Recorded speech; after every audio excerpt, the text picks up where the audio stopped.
So we got 91 days. My God, that's easy. We'll sleep when we're dead. Coach Walz and I may hail from different corners of our great country, but our values are the same. And we both believe in lifting people up, not knocking them down.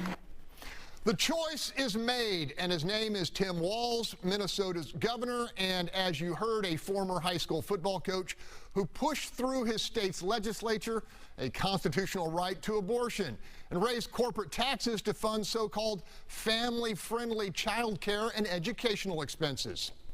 Donald Trump's not fighting for you or your family. He never sat at that kitchen table like the one I grew up at, wondering how we were going to pay the bills. He set his country club up in Mar-a-Lago, wondering how he can cut taxes for his rich friends. Panel, the selection of this Minnesota populist over Pennsylvania Governor Mark Shapiro surprised many pundits. One thing is certain, expect to see a Republican blitzkrieg of archival footage which captured the days of rioting and destruction in Minneapolis on Walz's watch following the death of George Floyd. And let's start our discussion there. Sergio, do you like this pick? Oh, absolutely. In fact, I saw a clip of Tim Walz before they weren't even considered being the VP pick. I said, I like this guy. He's witty, he's smart, you know, he has the experience, he's an educator. And I said, this guy is really something. But now that with the energy behind Kamala Harris is going to add to it. He's from Minnesota, he's a coach, he represents the average American, and folks are excited about this. I'm really excited. A lot of folks, have you seen, are flipping from the Republican, the mayor from Arizona, flipping over. A lot of Republicans are starting to flip. And also on the George Floyd thing, he had a conversation with President Trump, and Trump said, you're doing a great job. All right, Bill King, what does this left-leaning ticket do in terms of wooing the so-called moderate independent? Now, so Drew Weston wrote a great book about 15 years ago called The Political Brain, and he describes in there how people normally don't really vote on issues. They vote on how they feel about things. This guy's very likable. I mean, if you watch his speech, you cannot help but like him. He looks like that sort of funny uncle you used to like to hang out with and stuff, you know. And it is a very stark contrast to J.D. Vance, who is stiff, not very friendly, not likable at all. And I really think that's probably the reason they made this choice. It's a very stark comparison between Vance's sort of, you know, the world's going to hell in a handbasket, and, you know, Walz says, man, this is a great country and I'm here to make it better. And, you know, it's going to be a real contrast in styles. All right, Sue Lovell. Some folks are characterizing kind of the Heisman that Shapiro got as caving to the anti-Israel lobby on the left.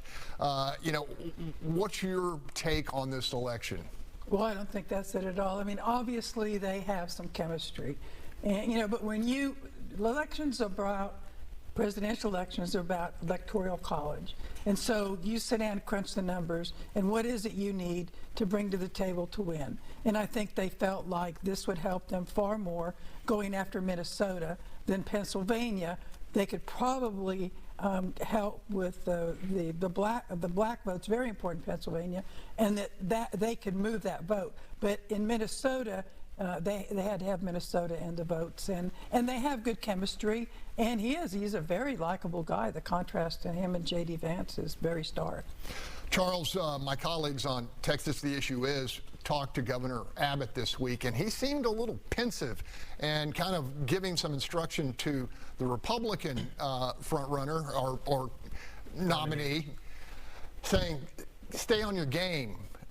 Don't get sidetracked. Stick with the fundamentals. What do you think of this choice by Kamala Harris? Yeah, I think the reason Abbott's saying that is because of what Bill mentioned. I mean, when you look at Walz, he's a likable person, and that's what a lot of people go for, particularly in a presidential race when you can't have that face-to-face with someone, where you can't talk about the issues one-on-one. It's not a mayoral race, it's not a city council race. You have just this perception, and so that's why I think with Republicans doing this job of trying to just say, I saw one state rep say that this is the most radical left-wing candidate they could have ever picked, and I think that kind of rhetoric is not going to sell, because when you look at him, that's not the case. So they should talk about the issues that actually would indicate that he is left-wing, if that's the case. But also, I think I see a lot of this going towards the George Floyd stuff, as if that's going to be a positive, a negative on him with the general public. And I don't see that being the case either. I mean, he appointed Keith Ellison, who was the guy who prosecuted Derek Chauvin. The general public, that was the largest civil rights protest since we saw since the 60s. The general public is pretty favorable about that whole